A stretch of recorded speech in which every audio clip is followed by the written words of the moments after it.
Assalamualaikum warahmatullahi wabarakatuh. Sobat Misteri Sunyi Mencekam. Edisi kisah misteri kali ini bercerita tentang anak-anak band, di mana setelah pulang dari studio band, anak-anak remaja ini melewati sebuah kebun yang angker. Bagaimanakah cerita selengkapnya? Langsung saja kita simak sebuah kisah nyata misteri yang berjudul Penghuni Pohon Pisang. Namanya Rizky. Rizky tinggal di kawasan Kalimalang, Jakarta Timur. Kebetulan ia hobi sekali dengan musik. Ia dan bandnya rutin latihan setiap 3 kali seminggu. Kebetulan hari itu hari Kamis, dan karena akan mengikuti sebuah festival, akhirnya Rizky memutuskan untuk mengadakan latihan dadakan agar bisa menunjang penampilan mereka. Karena mendadak mereka menemukan bahwa semua studio musik telah penuh jadwalnya. Mereka pun terus mencari studio yang kosong, tetapi mereka tidak menemukan juga. Mereka putus asa. Salah satu teman Rizky tahu bahwa studio yang tidak terlalu ramai letaknya di daerah Narogong, Bekasi. Mereka pun meluncur ke sana. Tanpa tidak disangka, ternyata lokasi studio tersebut sangat sepi. Terdapat beberapa kumpulan pohon pisang. Begitu sampai, mereka pun memulai latihan. Setelah beberapa jam, Rizky dan teman-temannya pun selesai latihan. Saat itu jam tangan Rizky menunjukkan jam 12 malam. Mereka pun pergi sambil mencari penjual minuman karena merasa kehausan. Ketika mereka sedang kebingungan mencarinya, dari kejauhan mereka melihat ada seorang wanita berjalan ke arah mereka. Rizky pun bertanya pada wanita itu, "Neng, di sini warung di mana ya?" Wanita itu pun menatap Rizky dengan tajam seraya bilang, "Di depan sana ada warung kok, nggak jauh." Entah kenapa Rizky merasa ada yang aneh dengan tatapan wanita itu. Tetapi ketika ingin ditanya lebih lanjut, wanita itu langsung pergi. Rizky dan teman-temannya langsung mencari warung itu. Benar saja, tak berapa lama Rizky memacu sepeda motornya. Ia melihat ada sebuah warung kopi di pinggir jalan sepi. Mereka pun mampir. Ternyata warung itu milik seorang suami istri. Mereka menyambut kedatangan Rizky dan teman-temannya. Rizky melihat keanehan di wajah istri si pemilik warung.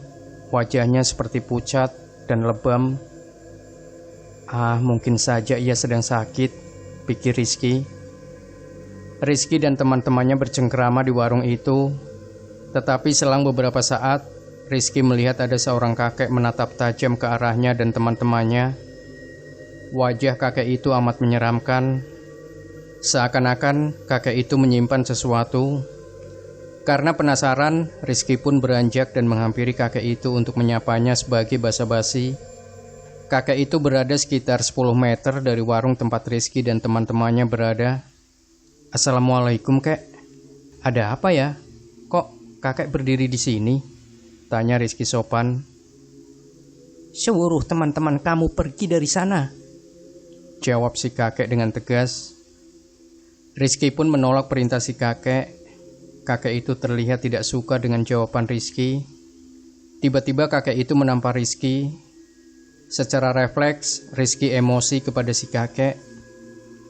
Tapi seketika itu, si kakek menyuruh Rizky melihat ke arah warung itu. Tiba-tiba tubuh Rizky lemas. Jantungnya seakan berhenti berdetak. Ia tidak percaya dengan apa yang ia lihat. Warung yang ia lihat tadi menghilang.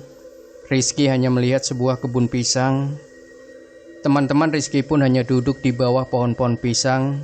Dan yang lebih menyeramkan adalah, di antara teman-teman Rizky itu, ada 3 sosok pocong yang berdiri di sela-sela teman Rizky yang sedang berbincang. Rizky ingin sekali berteriak, tetapi seakan-akan pita suara Rizky tidak berfungsi lagi. Tak ada suara yang keluar dari mulut Rizky. "Panggil semua teman-temanmu," ujar kakek itu. Mendengar hal itu, seketika itu Rizky mengeluarkan HP-nya dan mengirim SMS ke teman-temannya berisi, "Cepet cabut dari warung, bawa motor lo dan samperin gue." Sejenak teman-teman Rizky melihat ke arah dia dan kakek itu. Rizky hanya mematung. Tubuhnya gemetaran melihat pocong itu menatap ke arahnya dan kakek itu. "Tenang saja, jangan takut," ujar kakek itu melihat Rizky gemetaran. Untung saja teman-teman Rizky menuruti ajakan Rizky. Mereka pun menghampiri Rizky. Teman-teman Rizky pun bertanya-tanya, tetapi Rizky hanya terdiam. Kakek itu menyuruh teman-teman Rizky memejamkan mata mereka dan melihat warung tersebut. Benar saja, seketika itu teman-teman Rizky melihat apa yang Rizky lihat. Mereka langsung terduduk lemas. Ketiga pocong itu menatap dengan tajam ke arah mereka, tatapan yang amat mengerikan. Rizky dan teman-temannya gemetaran, tetapi kakek itu terlihat sangat tenang. Tiba-tiba saja pocong itu menghilang. Kakek itu langsung mengajak Rizky dan teman-temannya meninggalkan tempat itu dan mengajak ke rumahnya.